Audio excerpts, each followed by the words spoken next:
Eto po mga kababayan, dahil po sa galit nitong si Barbie, si Baste Duterte, mga kababayan, nang narinig niya po yung sinabi dito ni Ramil Madriaga sa kanyang supplemental affidavit doon po sa pagdinig ng impeachment ni Sara Duterte, nagalit po ng gusto itong si Baste, mga kababayan, at nagbitaw po ito ng salita na kung saan sinabi po nito, sige, gusto mo magsuntukan tayo, isama mo pa si Torre at isama mo pa si Bangag. Sabi ni Baste Duterte, mga kababayan, nakarating po ito kay Ramil Madriaga. At dahil dyan, mga kababayan, ito po yung sagot ni Ramil Madriaga, mga ka-GPnatics. Alisin muna natin yung ni Greco Bellica. Ayan. Ito po mga ka-GPnatics yung sinabi ni Ramil Madriaga, no? Ayan.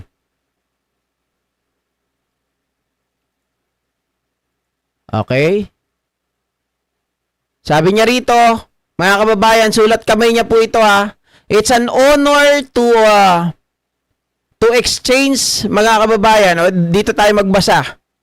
Yung translation. Sabi niya dito, it's an honor to exchange blows with you. Wait. Para makita ninyo, mga kababayan, baka sinasabi nyo, nagsisinungaling ako. Ayan po yung letter. Mga kababayan, babasahin ko lang yung translation dito para mas malinaw kasi sulat doktor yung sulat ni Madriaga. Ang hirap maintindihan sabi dito, it's an honor to exchange blows with you. However, if you find your way here in Annex 2, Camp Bagong Diwa, I will accommodate your requests and trade punches, kicks, elbows, backhand, roundhouse, uppercuts, and headbutts even. By the way, it's your father who said that, not me. Since I sincerely a believer of your father, I believe him that you're indeed that what he said of you. Lakas mang asar ni Madriaga, mga kababayan. So sabi niya ganon, sige, it's an honor na makipagpalitan ako sa iyo ng kamao, mga kababayan. Magpalitan tayo ng mga sipa, elbows, backhand, roundhouse, uppercuts, and headbutts even. Sabi niya ganon, mga kababayan. Keso, alam naman natin si Madriaga na nakakulong sa Annex 2, mga kababayan. Sabi niya, kung makakagawa ka ng paraan para mapapayag sila. Kasi PDL yun mga ka-GPnatics. So sabi kasi ni Baste, kahit saan daw. So hinahamon niya, kung makakagawa ka ng paraan dito sa Annex 2, sige, pagbibigyan kita. Kahit na sinasabi po ni Ramil Madriaga dito na mga kababayan na siya po ay matanda na kasi dito sa isang page, sabi niya, Mayor Baste Duterte, I am so honored to be challenged by a former presidential son into a fist fight. Sir, I am now deprived of my liberty. Ito yung dahilan, mga kababayan ni Ramil Madriaga. I am now deprived of my liberty. I am helpless and I am already 58 years old. Sabi niya, please try to challenge someone of your own age and height. Nevertheless, sabi niya ganon, out of my respect to you, I will accept your challenge if may will be given grace to be exonerated of the case I'm facing now. Mga kababayan. So sabi niya ganon, kumbaga parang gustong sabihin ni Ramil Madriaga dito, patapon na yung buhay ko. Diba? Patapon na yung buhay ko I am now deprived of my liberty. Kung tutusin, matanda na ako. Humanap ka ng kaedad mo, ng kahit mo. Pero dahil nire-respeto kita, lalabanan kita. Sabi ngayon ni Ramil Madriaga, mga kababayan, I will accept your challenge. Diba? It may will be given grace to be exonerated of the case I'm facing now. So nilagyan niya dito ng ano, GP, ito ay parang may kondisyon kung mapapawalang sala daw si Ramil Madriaga doon sa kanyang kaso. Haharapin niya daw si Baste. Hindi, mga kababayan, tama 'yon. Kaya lang ang take ko dito, sabi niya ganoon, mga kababayan, I will accept your challenge. So, kung makakagawa nga daw ng paraan si Basti Duterte, mga kababayan, papayag siya doon sa Annex 2. Pero kung hindi man, mga ka-GPnatics, if I will be given grace to be exonerated of the case I am facing now, mga kababayan, haharapin niya rin paglabas niya itong si Basti Duterte. Kahit matanda na siya, kahit 58 years old, mga ka-GPnatics. Ang tanong dyan, gagawa ba ng paraan si Basti Duterte, mga kababayan, para siya po ay magkaroon ng laban kagaya po ng nangyari dito kay General Torre? 'Di ba? Oh, kasi nga naman, mga kababayan, mga ka-GPnatics, ang lakas maghamon ni Basti Duterte na alam naman natin hindi rin papayag, mga kababayan, ang mga inmate, hindi papayag ang mga warden na magkaroon ng ganyan. Pero na lang kung ito ay charity works, 'di ba? Oh, sports para sa charity sports lang ang mangyayari. Oh. Pero again, mga kababayan, matapang talaga si Ramil. Bakit kanyo? Mga ka-GPnatics, tandaan po ninyo, 3 bansa po ang pinagtrainingan na tactical training nitong si Ramil Madriaga.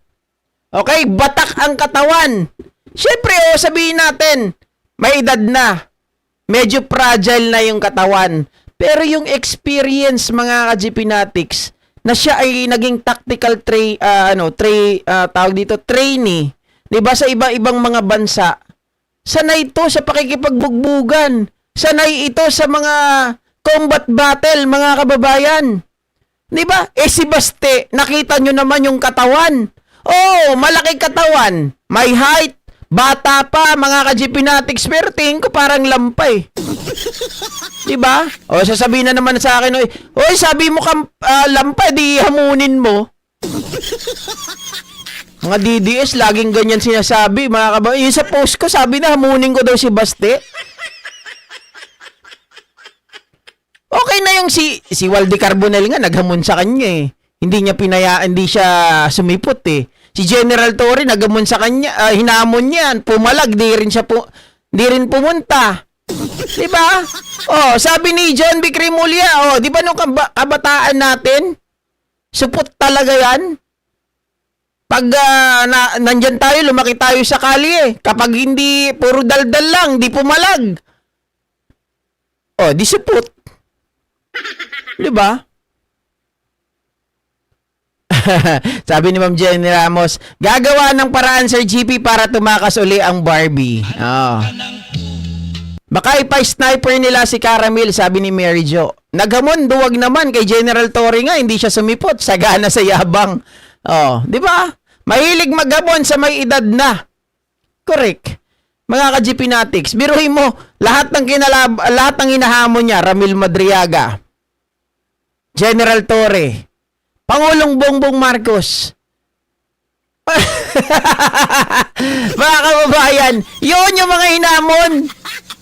Dapat ang hinamon mo, Baste, kilala mo si Tomodachi, dapat yun ang hamunin mo. Tatuan din yun, malaki katawan, kasing height mo halos. Tingnan ko lang kung ano ang abutin mo dun, di ba? Fashion model lang siya, batak si Barbie. Sa fashion model lang daw batak si Barbie. Matapang lang sa salita di ba? Sabi ni John B. Cremulya, hindi po ako nagsabi nun, Baste. Hindi siya natatakot ako kay Baste, pero si John B. talaga nagsabi nun. Di ba? Mga kababayan, matapang lang daw salita, madaldal lang daw, pero ang totoo, Barbie. Pero ang totoo, mga kababayan, supot. Si Waldy nga, kahit matanda na talagang pinapakita ni Waldy na Matanda na ako. Sige, kahit anong mangyari sa akin. Ha? Kumbaga, mga kababayan, kay Waldy, kung mapatay mo ko, okay na ako. Nagawa ko na lahat sa mundo. Naranasan ko na lahat sa mundo. Oh, wala nang mawawala sa akin. Eh kay Ramil Madriaga, halos ganun din yung sinasabi niya kanina, mga ka-GPnatics eh. 'Di ba? Yung sinabi niya na ako, 'di ba sabi niya ganun na siya daw ay I am now deprived of my liberty. Wala na akong kalayaan. 'Di ba? Wala na akong kalayaan. Para may gusto siyang ipahatid dito. Sige, gawin mo yung gusto mong gawin. Out of my respect to you, lalabanan kita. Kung hindi mangyari dito ngayon, kapag ako ay na-exonerated sa kaso na kinakaharap ko ngayon, hahanapin kita. 'Di ba? Sabi niya, I am facing now. Oh, kung siya daw ay pagbibigyan, if I may will be given grace. Ibig sabihin kung siya ay mapagbibigyan. Oh, talagang ahamunin niya, mga kababayan, hahanapin niya itong si Baste. Nangihiram lang yan ng powder, ng tapang sa powder substance. Nadali niyo. 'Di ba? Oh, tattoo lang ang matapang kay Baste, sabi ni Ma'am Clary de Luna. Oh. si ano nga, tama, Ma'am Emily Basug, no? Si Kong Miao, yan ang talagang matapang. Oh, kahit nabugbog, mga ka-GPnatics, talagang lumaban. Pero si Baste, wala akong nakitang ano eh. At saka matapang lang yan sila, no? Kapag may hawak na mga baril, kapag may kasama silang mga kasama nila. Pero mga kababayan, kapag yung nakikita po ng media, bakit kanyo, nasasabi ko to. 'Di ba sabi niyang ganon, mga kababayan, sige, di ba nung hindi siya lumaban kay Tore, tapos nung bumalik na siya ng bansa, sabi niyang ganon, sige, kung gusto mo magsuntukan tayo pero walang kamera. Mga kababayan, tayo lang. Basta walang camera, sabi niya gano'n. Eh paano, mga kababayan, baka may gawin na sila kay General Torre pag nagkataon. Kasi yun ang gusto nila mangyari. Na walang camera na nakatutok para hindi malaman kung anong gagawin nilang di maganda kay General Torre. Kasi yan naman talaga yung mga ginagawa nila sa Davao pa lang eh. Kaya yan matatapang, mga ka-GPnatics. 'Di ba? Pero hanga ako dito kaya kahit na matanda na siya, kung magagawan daw ng paraan at pag pumayag po, yung mga warden siguro sa BGMP, lalaban daw si Ramil Madriaga. Aray ko! Ano kayang sasabihin ni Baste dito, mga kababayan? Gagawa kaya siya ng paraan? O hanggang dun na lang? Wala na. Ay, Barbie! Sabi na, Barbie! Oh. Baka sa'yo lang, ka-GP, kulang pa si Barbie Baste. Alanganin ako dyan, guys. Alanganin ako dyan. May implant na ako sa katawan eh. 'Di ba? Pero kung wala akong implant sa katawan, kaya pa yan. Hindi kasi kagaya dati. Alam ng mga klase ko yan kung paano ako makipagbakbakan. Alam ng mga asawa ko yan kung paano ako makipagsuntukan. Oh, yung mga klase ko dyan dati na binubuli ako. Ngayon, mga tropa ko na yan. Paano nakatikim? 'Di ba? Pero dahil may implant na ako sa katawan, wala na. Hindi ko na kaya yan tapatan. At saka mas matangkad yan sa akin si Baste, mga kababayan. Pero kung sa lona, papayag ako dyan. Kung sa lona, papayag ako dyan. Oo. Sa ring, ha? Kung sa lona, papayag ako dyan. Mga kababayan. Kahit alanganin, payag ako dyan. Kahit dihado. Tama, kahit dihado, laban ako dyan. Basta sa lona. Kasi hindi naman ako mapupuruhan yan eh. Wag lang akong kakagatin yan. Baka magkarabis ako. 'Di ba? Tayo naman ngayon, mga kababayan, kahit may edad na ako, no? Mabata pa yan si Baste, may edad na ako eh. Pero kaya ko pang tumapat dyan, lalo ngayon, mga kababayan, yung pisik ko maganda-ganda na. 'Diba? 2 months pa, sigurado, mas lean na at talagang mas definite na yung katawan ko kahit papano. No, kasi ngayon medyo meron pa akong 20% ng fat sa katawan. Mga kababayan, yun ang gusto kong maalis ngayon. So kaya hindi pa lumalabas talaga yung yung cutting face. Ayoko naman biglain. Sabi ni Ma'am Gina, I mean, sa talinuhan, wala yan sa'yo si Baste. Di ba? Sabi ni Sir Michael Pangan, ako na lang, GP ang ikasama kay Barbie. Pagandahin ko pa siya. Sama tayo. Mga kababayan. Di ba? Sama tayo. Pagandahin natin lalo. Naalala ko tuloy nung high school kami, nung nag-miss gay kami, walang iya talaga mga kaklase namin, mga babae. Pinagtripang kami. Di ba? Bigla kaming pinag-miss gay. Pinagsuot kami ng mga kasuotan nila, mga walang hiyang mga babayan. Okay, so ayan mga kababayan, lipat naman tayo sa susunod na topic natin. Ito naman po ang pag-usapan natin.